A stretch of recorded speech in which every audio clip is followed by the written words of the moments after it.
વિદ્યાર્થી મિત્રો, કાલે આપણે p પ્રકારનો અર્ધવાહક ભણતા હતા એની અંદર આપણે આગળ જઈએ. તો થોડું તમને પુસ્તક પ્રમાણે સમજાવું છું. એનસીઈઆરટી ટેક્સ્ટબુકમાં જે લખેલું છે. નોંધો કે સ્ફટિક સમગ્રપણે વિદ્યુતભાર તટસ્થતા જાળવી રાખે છે. સ્ફટિક વિદ્યુતભાર તટસ્થતા જાળવી રાખેનો મતલબ શું છે? તો તમને મતલબ સમજાવું. સિલિકોનમાં આર્સેનિક ઉમેરો. સિલિકોનમાં કોને ઉમેરો? આર્સેનિકને. તો તમે મને એવું કહો સર આર્સેનિક ઉમેરતા એના 4 ઇલેક્ટ્રોન તો સિલિકોન સાથે સહસંયોજક બંધ બનાવી નાખે, પણ એક ઇલેક્ટ્રોન એની પાસે આમનમ પડ્યો રહે. કેતા હશો તમે કે સિલિકોનની અંદર જ્યારે આર્સેનિક ઉમેરવામાં આવે તો આર્સેનિકના 4 ઇલેક્ટ્રોન વપરાય છે, પણ એક ઇલેક્ટ્રોન આમનમ પડ્યો રહે. તો મિત્રો એક વસ્તુ યાદ રાખજો, આર્સેનિક પાસે એક ઇલેક્ટ્રોન વધારે છે ને, એમ સામાન્ય ન્યુક્લિયસને ધન વીજભારે વધારે છે. સેમ વસ્તુ સિલિકોનમાં જ્યારે એલ્યુમિનિયમ ઉમેરો તો સિલિકોન પાસે 4 ઇલેક્ટ્રોન, એલ્યુમિનિયમ પાસે 3.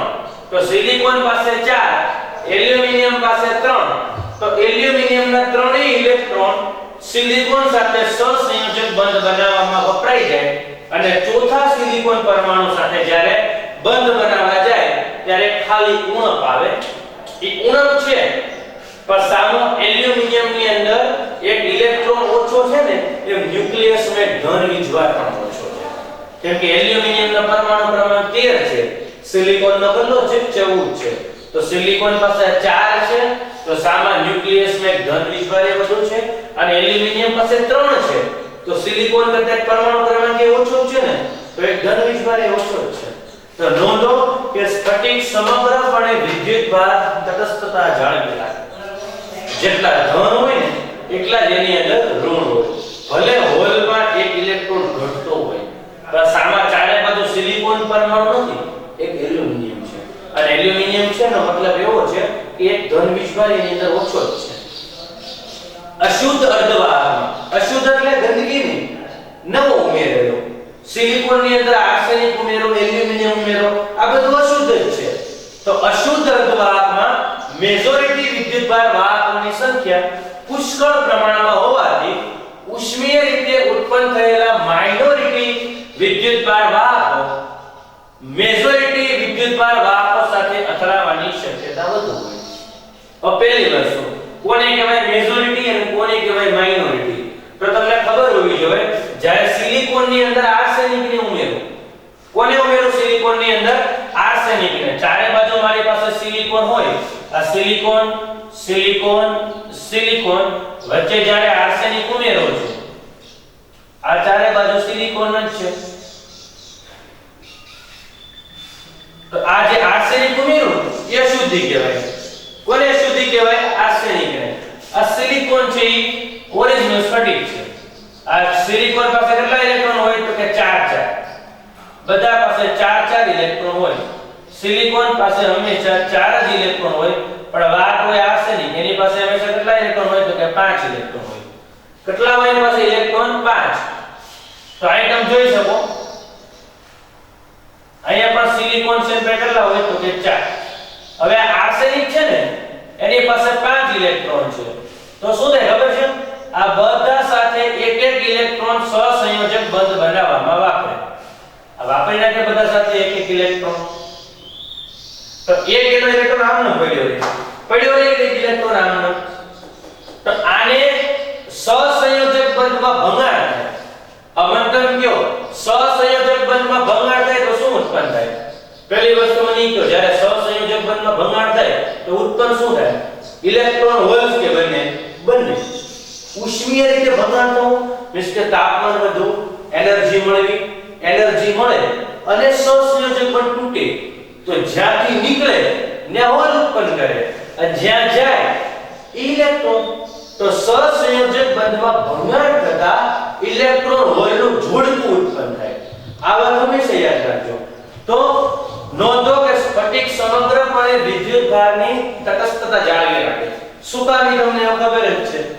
અશુદ્ધ અર્ધવાહકમાં મેજોરિટી વિદ્યુતભાર વાહકોની સંખ્યા પુષ્કળ પ્રમાણમાં હોવાથી હવે સંખ્યા વધારે હોય, જેની સંખ્યા ઓછી હોય શું કહેવાય? માઇનોરિટી. સિલિકોનમાં આર્સેનિકને ઉમેરો. સિલિકોનમાં કોને ઉમેરો? આર્સેનિકને. તો એક ઇલેક્ટ્રોન વધે કે નહીં? તો ઇલેક્ટ્રોન ઈ મેજોરિટી અને હોલ સી માઇનોરિટી. સિલિકોનમાં કોને ઉમેરો? આર્સેનિક. તો સિલિકોન પાસે 4, આર્સેનિક પાસે 5. તો આર્સેનિકના 4 સિલિકોન સાથે વપરાય. એક વધે કે નહીં? તો ઇલેક્ટ્રોન છે ને એ સીધો એક વધે છે કે નહીં? તો ઇલેક્ટ્રોન મેજોરિટી, હોલ્સ માઇનોરિટી. અને ઇલેક્ટ્રોન હોય તો નેગેટિવ n પ્રકારનો અર્ધવાહક. જ્યારે ઇલેક્ટ્રોન વધતો હોય ને તો n પ્રકારનો અર્ધવાહક હોય અને ઇલેક્ટ્રોન ઘટતો હોય તો p પ્રકારનો અર્ધવાહક હોય. ક્યારે n હોય? ઇલેક્ટ્રોન વધે છે તો n છે, ઘટે છે તો p છે. તો જો સિલિકોનમાં આર્સેનિકને ઉમેરીશ ને તો n પ્રકારનો છે, અને સિલિકોનમાં એલ્યુમિનિયમને ઉમેરીશ તો એ કયો છે? p પ્રકારનો છે. તો અશુદ્ધ અર્ધવાહકમાં મેજોરિટી વિદ્યુતભાર વાહકોની સંખ્યા. જો સિલિકોનમાં આર્સેનિક ઉમેરું તો મેજોરિટી એ ઇલેક્ટ્રોન છે અને માઇનોરિટી ઈ હોલ છે. હવે તમે કહેશો મેજોરિટી તો સમજ્યા કે એક ઇલેક્ટ્રોન આર્સેનિક પાસે સીધો વધે છે એટલે આવે છે. માઇનોરિટી ક્યાંથી આવ્યા? તો જેમ જેમ તાપમાન વધે એમ સિલિકોનમાં સહસંયોજક બંધમાં ભંગાણ તો થાય કે નહીં? ભંગાણ તો થતું જ હોય ને. જો ભંગાણ થાય તો એક મેજોરિટી બને, એક શું બને? માઇનોરિટી બને. તો સપોઝ કે સિલિકોનમાં આર્સેનિક ઉમેરવો છે તો જે બહાર નીકળો છે ઇલેક્ટ્રોન એ મેજોરિટી છે અને જે ખાલી જગ્યા પડી છે હોલ એ માઇનોરિટી છે. અને જો તમે સિલિકોનમાં એલ્યુમિનિયમને ઉમેરો છો, કોને ઉમેરો? સિલિકોનમાં એલ્યુમિનિયમને. તો સિલિકોનના 4, એલ્યુમિનિયમના 3, એક સીધી ખાલી જગ્યા વધવાની કે નહીં? તો અહીંયા હોલ એક આમનું પડ્યું રહી છે. વત્તા સહસંયોજક બંધ ભાગે. સહસંયોજક બંધમાં ભંગાણ થાય તો બહાર નીકળે એટલે ખાલી જગ્યા પડે ને હોલ ઈ મેજોરિટી. તો કા બંધ ભાગ્યો તો એક ઇલેક્ટ્રોન મળ્યો, એક હોલ મળ્યો. ચલો ઈ તો હોલ મળ્યો, એક સીધો પહેલેથી મળેલો હતો જ્યારે એલ્યુમિનિયમ ઉમેરો ત્યારે. તો જેની સંખ્યા વધારે છે ઈ મેજોરિટી, જેની સંખ્યા ઓછી છે ઈ માઇનોરિટી. તો અશુદ્ધ અર્ધવાહકમાં મેજોરિટી વિદ્યુતભાર વાહકોની સંખ્યા પુષ્કળ પ્રમાણમાં હોવાથી ઉષ્મીય રીતે ઉત્પન્ન થયેલા માઇનોરિટી વિદ્યુતભાર વાહકો મેજોરિટી વિદ્યુતભાર વાહકો સાથે અથડાવાની શક્યતા વધુ હોય અને તે નાશ પામે. એમ કહે છે સિલિકોનમાં આર્સેનિકને ઉમેરો તો એક ઇલેક્ટ્રોન સીધો વધ્યો છે, વત્તા સહસંયોજક બંધ ભાગ્યો એટલે એક ઇલેક્ટ્રોન મળે, એક હોલ બને. તો ઇલેક્ટ્રોન મેજોરિટી, હોલ માઇનોરિટી. જો આર્સેનિક ઉમેરો તો પુસ્તકમાં બને કમ્બાઈન સમજાવે છે એટલા માટે. અને જો તમે એલ્યુમિનિયમ ઉમેરો, આપણે p પ્રકાર સમજીએ તો એલ્યુમિનિયમ ધ્યાનમાં લઈએ. સિલિકોનમાં એલ્યુમિનિયમ ઉમેરો તો સિલિકોન પાસે 4, એલ્યુમિનિયમ પાસે 3. જો સિલિકોન પાસે 4, એલ્યુમિનિયમ પાસે 3 તો 3 જગ્યાએ બંધ બની જાય. ચોથા આરે બંધ બનાવવા જાય તો ઇલેક્ટ્રોનની ઉણપ રહે. આ ઉણપ ઈ સીધું તમને હોલ મળે, સીધું જ હોલ મળે. એલ્યુમિનિયમ ઉમેરતાની સાથે વધતા જેમ જેમ તાપમાન વધે એમ બંધની અંદર ભંગાણ થાય. બંધની અંદર ભંગાણ થાય તો ઇલેક્ટ્રોન જ્યાંથી બહાર નીકળે ઈ હોલ, એક ઇલેક્ટ્રોન તો ઇલેક્ટ્રોન ઈ માઇનોરિટી, હોલ સી મેજોરિટી છે. એમાં p પ્રકાર માટે તો p પ્રકાર માટે હોલ મેજોરિટી હોય, ઇલેક્ટ્રોન કેવા હોય? માઇનોરિટી હોય. તો આ જે મેજોરિટી વાહકો છે એની માઇનોરિટી સાથે અથડાવાની શક્યતા વધુ હોય. આ અથડાવાની શક્યતા એટલે આમ કે ભટકાય નહીં પણ ઈ હોલની અંદર ગોઠવાય છે. આ જ્યારે સહસંયોજક બંધનું ભંગાણ થાય, શું થાય? સહસંયોજક બંધનું ભંગાણ. જો સહસંયોજક બંધની અંદર ભંગાણ થાય અને જો માઇનોરિટી ઉત્પન્ન થાય એટલે ધારો કે સિલિકોનમાં એલ્યુમિનિયમ ઉમેરો છે તો સિલિકોનના 4, એલ્યુમિનિયમના 3, એક હોલ તો પડેલું જ છે, વત્તા ક્યાંકથી બંધ ભાગ્યો. બંધ ભાગ્યો એટલે શું બન્યું? એક હોલ અને એક ઇલેક્ટ્રોન. ઈ ઇલેક્ટ્રોન સીધો ક્યાંક હોલની અંદર ગોઠવાય છે એટલે નાશ પામે. એટલે કે શું થાય છે? નાશ પામે છે. જોઈએ આપણે વધારે.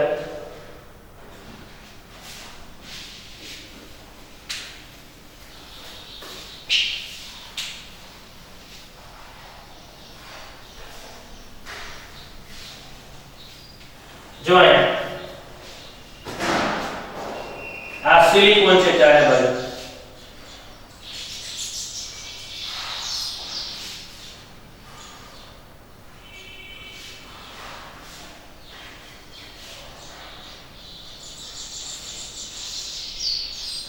આ સિલિકોનમાં હું એલ્યુમિનિયમ ઉમેર નાખું તો એને કહેવાય p પ્રકારનો અર્ધવાહક અને આર્સેનિક ઉમેર નાખું શું કહેવાય એને n પ્રકારનો અર્ધવાહક આ સિલિકોન પાસે 4 ઇલેક્ટ્રોન છે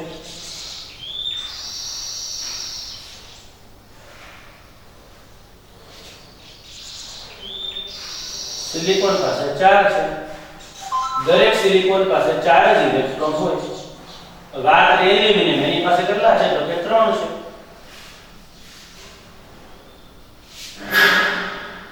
તમને ખબર છે બધા પરમાણુ શું કરે એક એક ઇલેક્ટ્રોનની ભાગીદારી કરીને શું બનાવે સહસંયોજક બંધ આ બધી જગ્યાએ બંધ બનતો જોઈએ આ રીતના ચારે બાજુ સહસંયોજક બંધ બની ગયો છે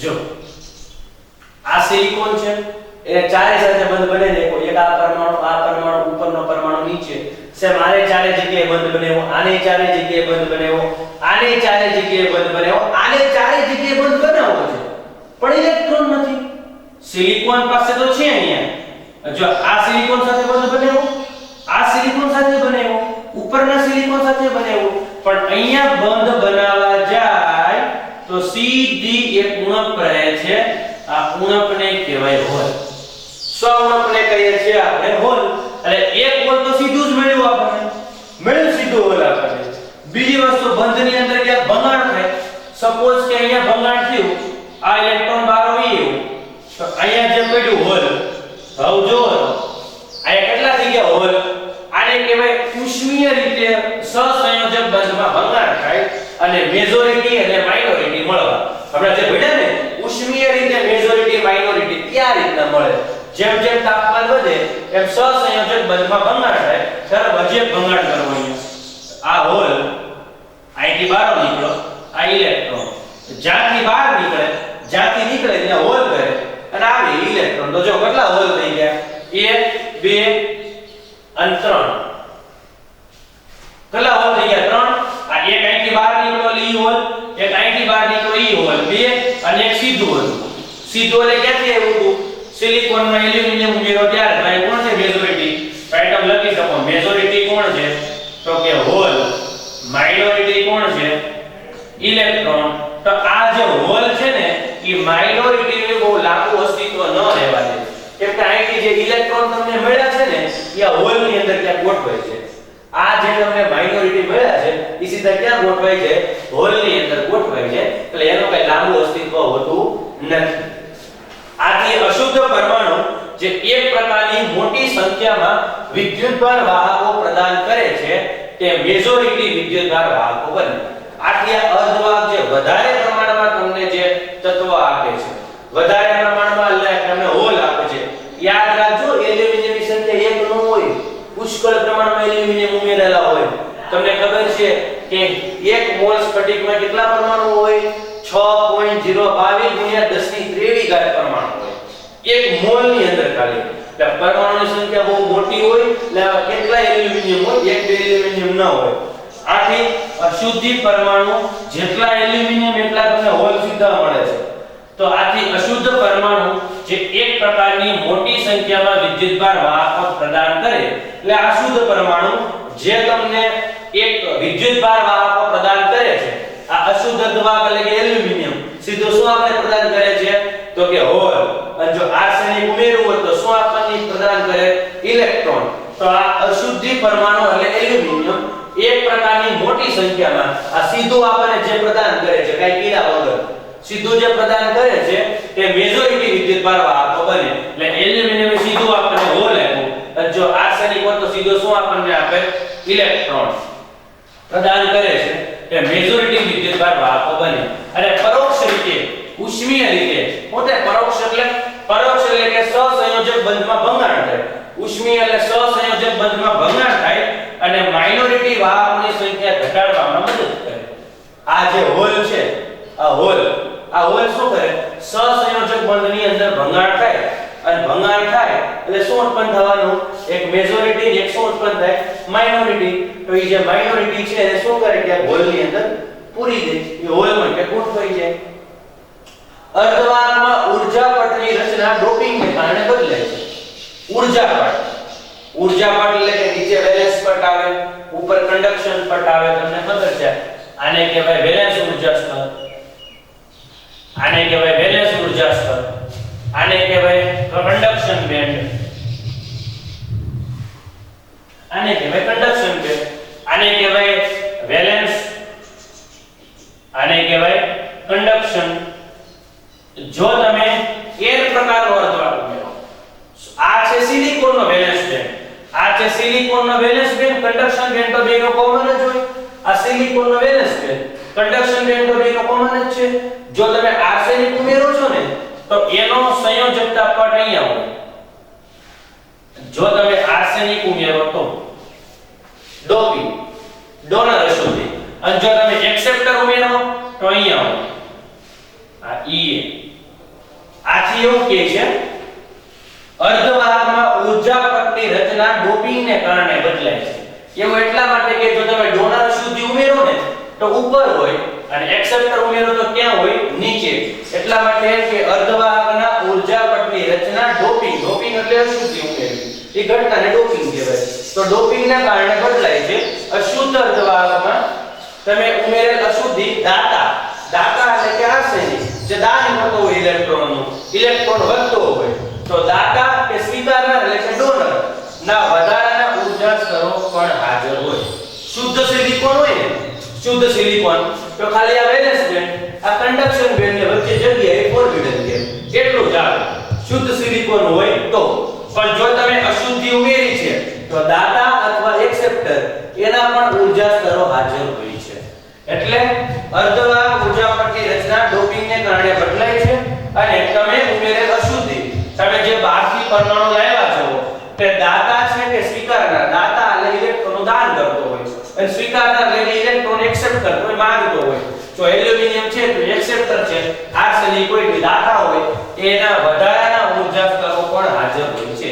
જો ખાલી સિલિકોન હોત તો વેલેન્સ બેન્ડ, આ કન્ડક્શન બેન્ડ, પણ અશુદ્ધિ ઉમેરી તો બે અમે મૂક્યા છે દાતા અને એક્સેપ્ટર, બરાબર, ઈડી અને પીએ. આગળ એન પ્રકારના અર્ધવાહક. તમે સર આપણે ભણતરમાં પી પ્રકારનો અર્ધવાહક, પણ પુસ્તકમાં બધું તમે કમ્બાઈન આપ્યું છે. પી પ્રકારના અર્ધવાહકની અંદર તમે થોડુંક લખવાનું એન પ્રકારનું આપ્યું છે.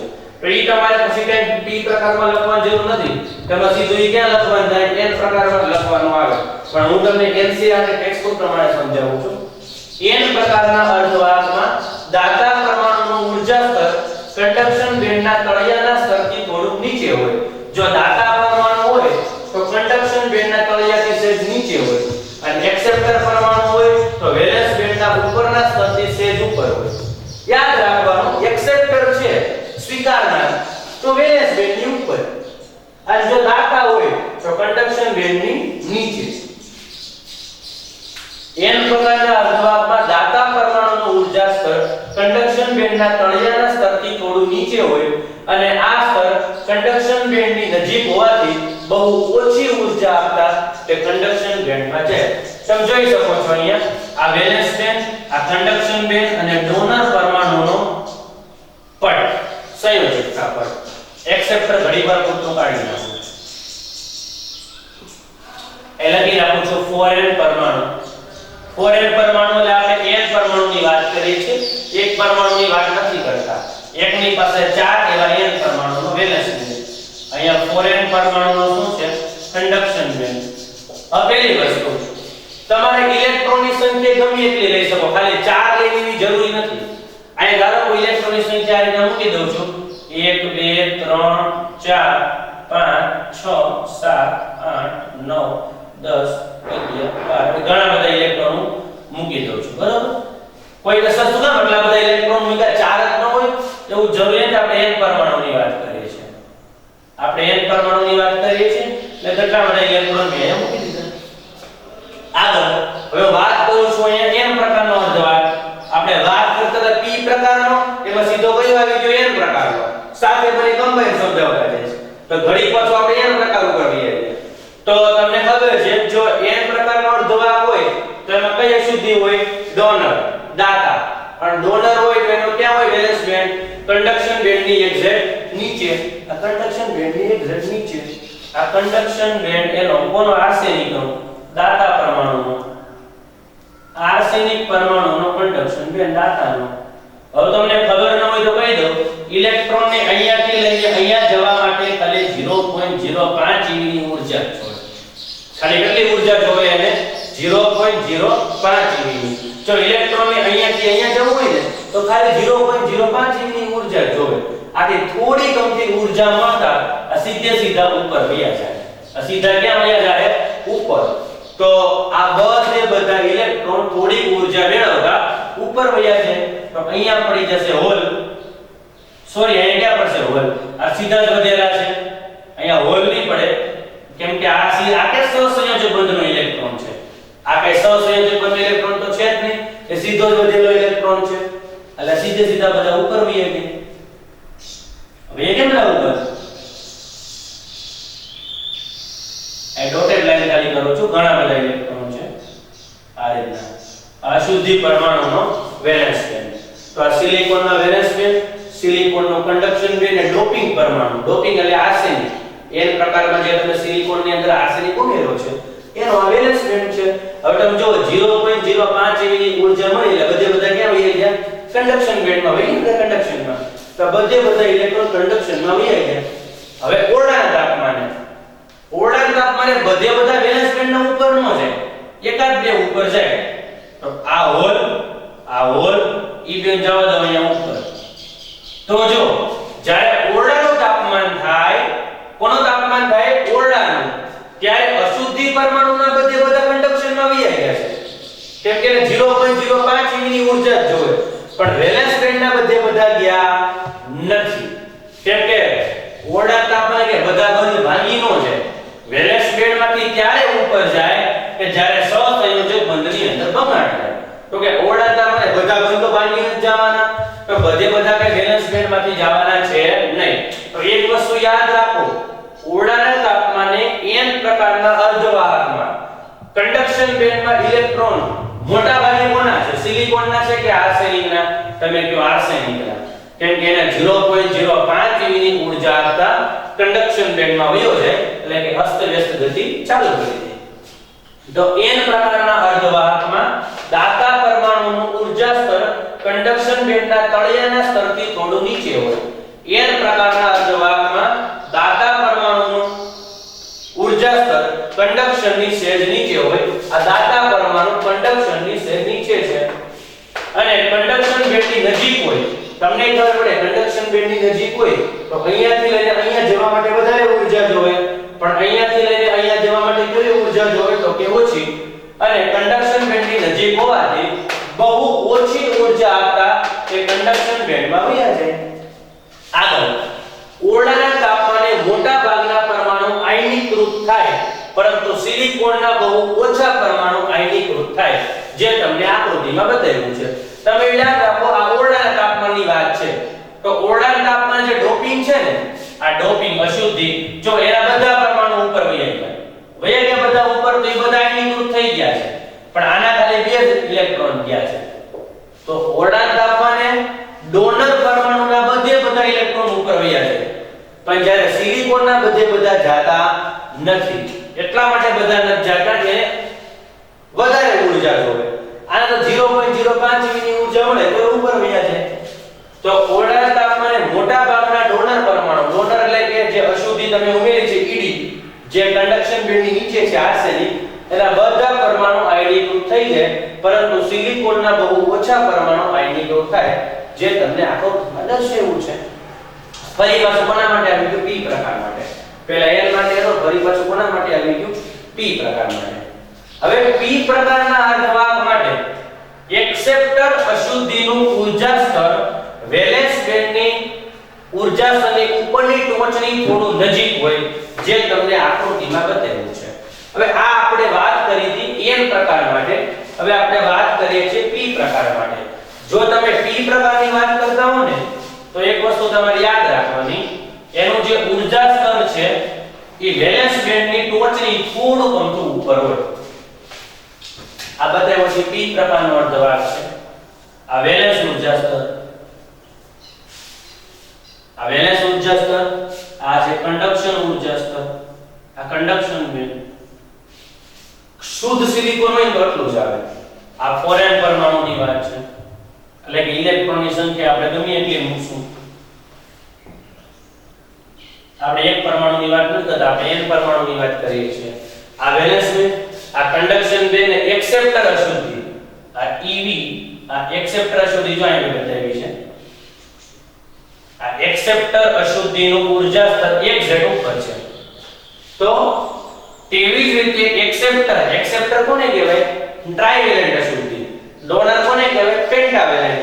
તો એક્સેપ્ટર અશુદ્ધિનું ઊર્જા સ્તર E વેલેન્સ બેન્ડની ઉપરના સ્તરની ટોચની થોડુંક ઉપર હોય, જે તમને આકૃતિમાં દર્શાવ્યું છે. વેલેન્સની થોડુંક ઉપર હોય, થોડી ઊર્જા આપતા વેલેન્સ બેન્ડમાં રહેલો ઇલેક્ટ્રોન E માં પહોંચે છે અને એક્સેપ્ટર પરમાણુને ઋણ વીજભારિત કરે.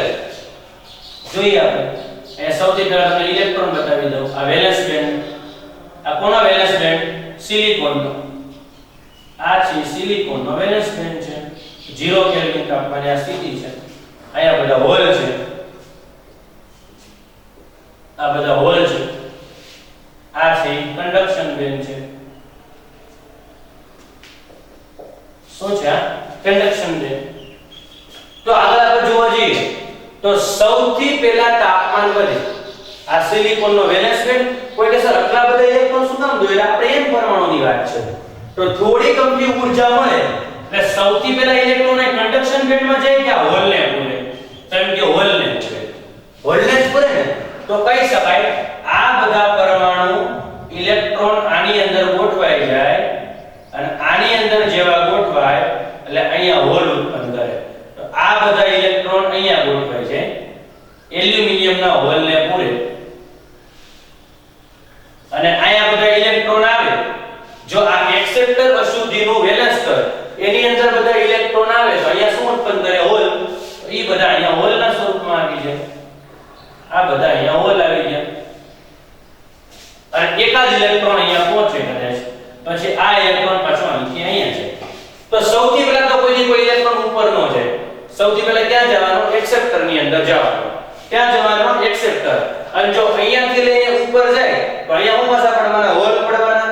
કેમ કે ઇલેક્ટ્રોન વેલેન્સમાંથી એક્સેપ્ટરમાં જાય તો એક્સેપ્ટરમાં હોલ પૂરાય તો અહીંયા પાછા હોલ પડે. આ જે ચોકડી છે હોલ જ બનાવ્યા છે. તો થોડી ઊર્જા આપતા વેલેન્સ બેન્ડમાં રહેલો ઇલેક્ટ્રોન E માં પહોંચે. થોડી ઊર્જા મળે એટલે અહીંયાથી લઈને ઇલેક્ટ્રોન E માં પહોંચે. અને જો E માં પહોંચે એટલે ઋણ વીજભારિત કરે. કેમ કે ઇલેક્ટ્રોન મેળવે એ ઋણ કહેવાય. તો થોડી ઊર્જા આપતા વેલેન્સ બેન્ડમાં રહેલો ઇલેક્ટ્રોન E માં પહોંચે અને એક્સેપ્ટર પરમાણુને ઋણ વીજભારિત કરી દે. અને આપણે એમ કહી શકીએ કે હોલ E માંથી E માં જાય. અહીંયાથી ઇલેક્ટ્રોન E માં વયો જાય. જો અહીંયા આપણી પાસે વેલેન્સ બેન્ડ હતો,